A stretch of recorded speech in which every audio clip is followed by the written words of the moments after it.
Well, it's another disappointing season for the Pirates, and I don't think anyone in the world is surprised. But I do think this team sounds like they are changing their ways, which is pretty crazy to think about. So let's look at the Pirates' last 5 seasons. Obviously, they're not good, right? I mean, multiple 100-loss seasons. They started to play a little bit better. 2023, 2024, 2025, they fell off a little bit by wins. So not really great has really happened. The last time they made the postseason was 2015. So it's been 10 years since the Pirates have made the postseason. And their best season in that time was 2018, where they went 82 and 79. Haven't really been good for quite some time. And the Pirates may be changing with that group, saying they want to spend more money, and they've actually been in some talks with certain players that actually have signed. They obviously made an offer to Josh Naylor, who signed with the Mariners, and they've also been interested in guys like Kyle Schwarber. So we'll kind of see what happens with the Pirates, but they definitely could be trending up in the right direction if some of these players were to sign, because they're not afraid of giving out money. That's the thing in Pittsburgh. Let's take a look at their contract situation. We can kind of see the 2 players they have signed under contract, being Brian Reynolds' big contract and then Mitch Keller's big contract. They're not afraid of giving out money. Like you can see with these contracts, they're not. It's just I think they're afraid of stacking too many of these up, which is their problem. I mean, to some degree in baseball, you do have to spend some money to put a competitive team on the field. Yeah, obviously your rookies are going to go through that arbitration phase, so you don't have to pay them as much, but eventually they're going to be wanting some money. And especially in free agency, you got to have money to battle. So obviously the Brian Reynolds, Mitch Keller contracts are pretty good for the players, but those are their only contracts on their books right now. Everyone else is basically in arbitration or pre-arbitration. And Brian Reynolds is signed for a long time too, up until 2030, got an option in 31, which is pretty good. Keller's contract is done in 28, so he's got 3 more years with the team. And obviously everyone wants to know Paul Skeens, right? Paul Skeens is a free agent in 2030, so that's when he becomes a free agent. If he resigns, we'll see if he goes somewhere else. You never know. The Pirates could be good when that happens, but we just gotta wait and see for now. I think a lot of people don't think they're gonna be good. But as it stands right now with the arbitration and the contracts they have, they're looking to spend $59.1 million in 2026. If we take a look at what they spent in 2025, it was $84 million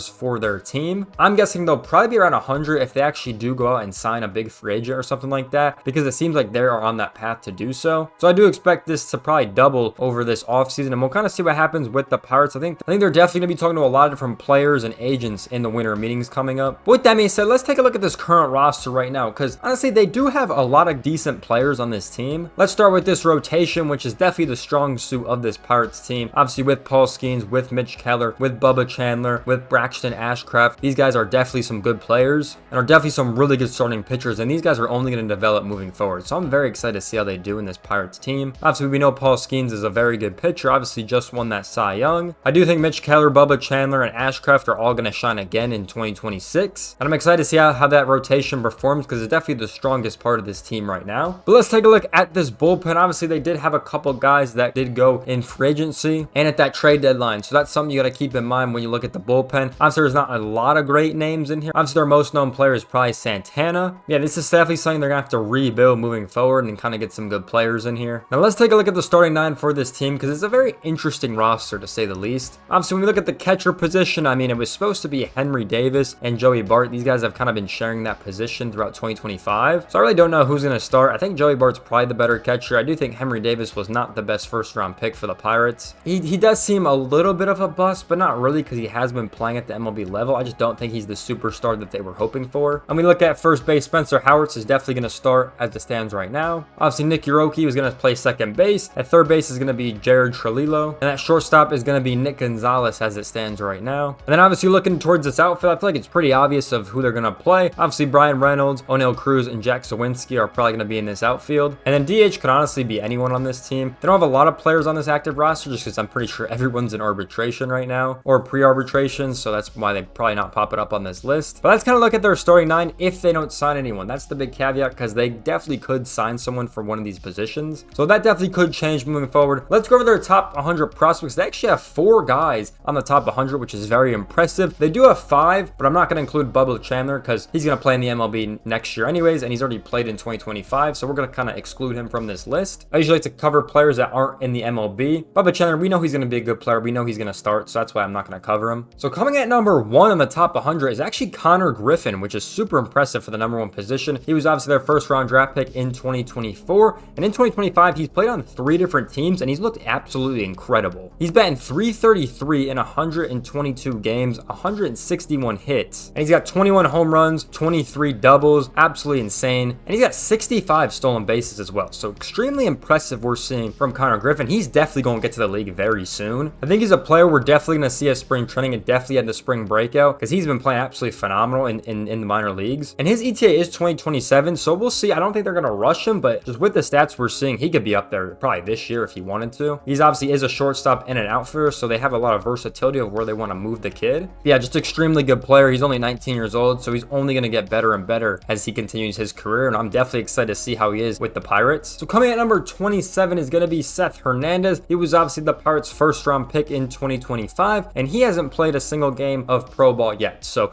2026 will be his first season of pro ball, but already 27th on the top 100 is very impressive without playing a game. So yeah, we'll wait to see what happens with Seth Hernandez. Nothing too crazy. Number 27 is really good. His ETA is 2028 as a pitching prospect, so he's definitely got a lot of time to develop in the minor leagues. And we'll kind of see how he gets on in his first season in pro ball. Now coming at number 78 is going to be Hunter Barco. Now he has played 3 innings with the Pirates. Obviously it's not that much, but he actually played pretty well. No ERA, didn't give up any runs, only 3 hits, 3 Ks, so pretty solid so far. But in the minor leagues in 2025, he actually played pretty well. 2.81 ERA is extremely good. Pitched in 99.1 innings, so definitely very solid. And it's definitely been his best minor league season, which is very good considering he's at the highest levels of the minor leagues. This is another guy that could be very good for the Pirates in 2026, so he's definitely going to be up there with the team this year. Thinking about the Pirates, they have a lot of good players in this minor league system, and if they just keep adding on that with free agent talent, they could definitely be a good team. Coming at number 81 is going to be Edward Florentino. I'm pretty sure that's how you pronounce his name, and he's obviously played pretty well in 2025. He batted a 290 in 2025 at rookie ball and A ball, and he's played in 83 games, so definitely been very solid so far. He is an ETA 2029, so he's got a lot of time to develop throughout the minor leagues. Also outfielder on first base, so once again could be very versatile for this Pirate squad. Yeah, he's definitely one to watch. We'll see where he goes in 2026. Maybe he goes to AA, maybe he starts in that high. We'll kind of wait and see, but definitely another player that's going to be very good. So those are the 4 guys on the top 100, plus Bubba Chandler's obviously on here. But once 2026 starts, you know, he's obviously going to be removed since he's in the MLB, but a lot of guys to pick from on this team. Now let's take a look at the Pirates' attendance in 2025, because once again, it wasn't the greatest. If we look at year-over-year difference for the Pirates, they come in as number 26 on year-over-year difference, losing about 200K fans compared to 2024. Obviously with the Paul Skeens hype, I can understand why that's a little down, even though he's an incredible pitcher, but I know they had a massive attendance for his games, so that might be why it might be down in 2025. And then looking at the 2025 attendance, the Pirates come at number 26 in the league at 1.5 million fans. They're averaging almost 19,000 fans a game. They're definitely below league average, which I would say is right around the 30 to 25,000 mark. I do think this can go up when they produce a better team. Obviously attendance is really on team success. And obviously for certain clubs in certain cities, you know, more fans tend to show up, like the Angels, for example. But that's where the Pirates rank in attendance. Let's go to the draft lottery now, because the Pirates are in a really good position when it comes to their draft. So the Pirates went 71 and 91, which means they're the 5th worst team in the MLB. But considering the Rockies and the Nationals are ineligible for the draft that finished lower to them, they are coming in number 3 with a 16.81% chance to get the first round pick. So they're definitely in a league of their own, right? We obviously know Minnesota and Chicago are at the 20 mark, and then all the teams lower are below 10. So they're definitely in a league of their own. Definitely probably going to get a top 5 pick if I had to guess. And the 2026 draft lottery is right around the corner. It's about like